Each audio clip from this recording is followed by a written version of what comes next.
So let's talk about this new conversation topic in the NBA.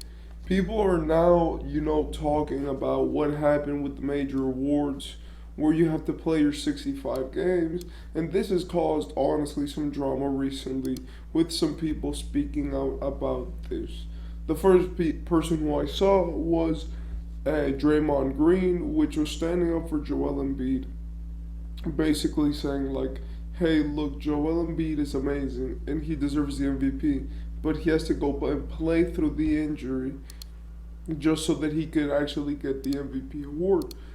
He was speaking about how before it was not that way and there was more integrity, and also how the MVP award should not be based on how many games you play because it hasn't been like that for its entire history. And Draymond was very public with him saying that he doesn't like the rule, and it was obviously helping Embiid's image as they had just played a game together. And this brings up a bigger conversation, which now has people talking of like, should the 65 game requirement even be a thing? And I know that when it came out, I supported it, but today I just want to, see like, should it have ever been a thing?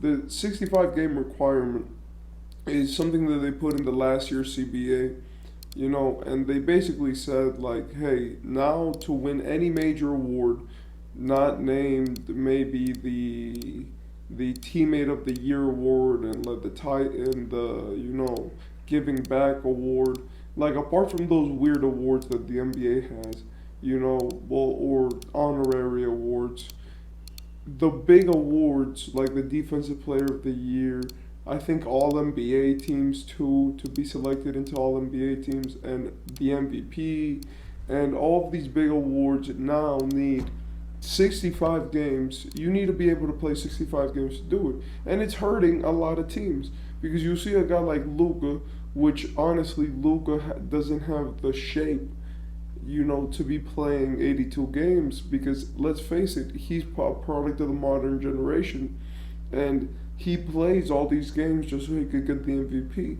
Then you have another guy like Joel Embiid, which is now forcing his body, as he was playing the Warriors and they had a great game, but he was forcing his body, And you've seen guys' injuries where their injuries have really made it hard for them to honestly play together.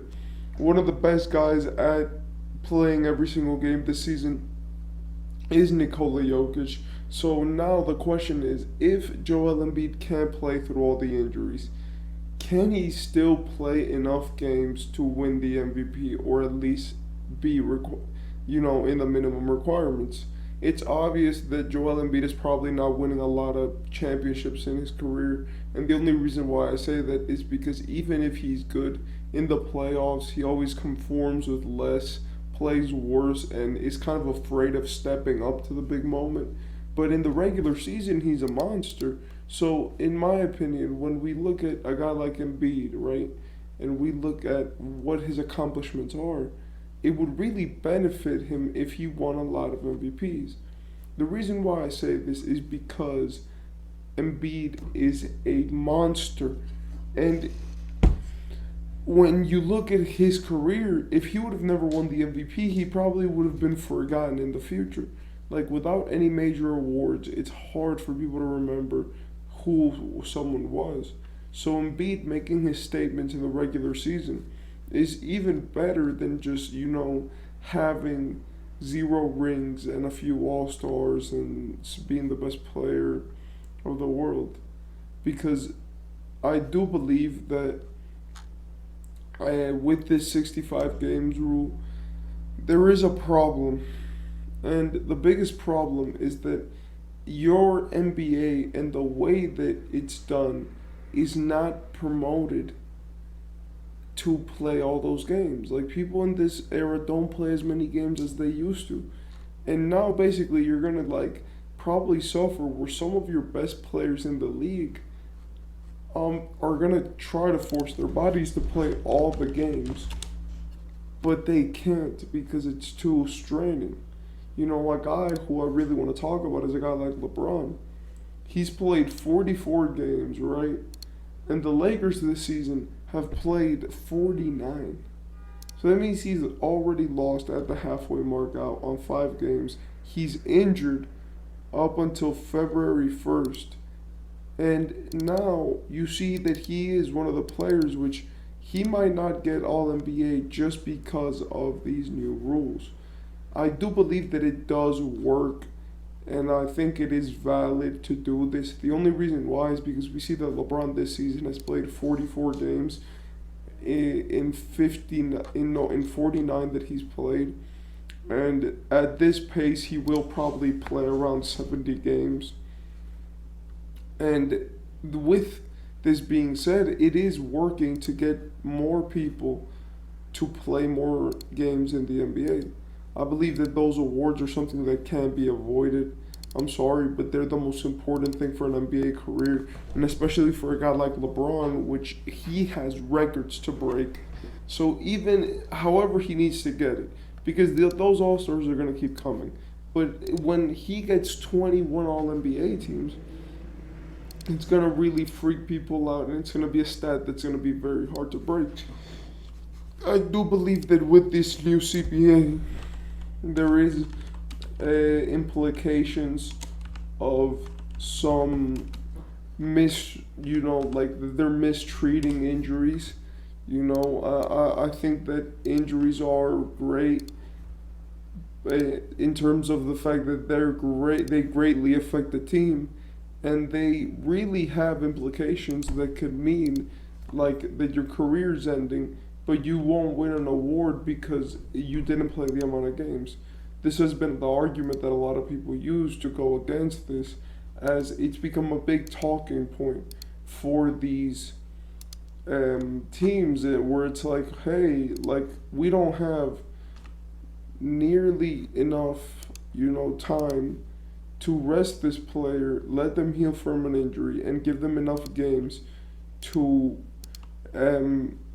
win the major awards if they're a star player. I do believe that with this, there does come also the other side, which is saying like, hey, these players get paid millions of dollars. They should try to play as much as possible, and this just basically makes them have to achieve a goal, right? And with that being said, I do want to say that like this CBA is kind of, affecting the league so quickly. I think that the older players and the players who are still trying to make all-star teams after some time are now more focused on keeping their body healthier. I do believe that there is a big push from the young guys to still, use their bodies and be able to play a lot of games. And with that, I think that it's been a good thing for the league. As much as I do not agree that some players are going to inevitably miss out due to these reasons, it's Steph Curry probably is gonna have if he has some injury issues throughout the year, or a guy even like just even Joel Embiid, or some guy like or a guy like Kevin Durant for that reason. So I do believe that for the players, it will favor them in terms of making them have to, be more participative in the NBA, play more, and especially when star players want to play less and want to take time off, it's going to help combat that. But in turn, I do think that we might see some more injuries.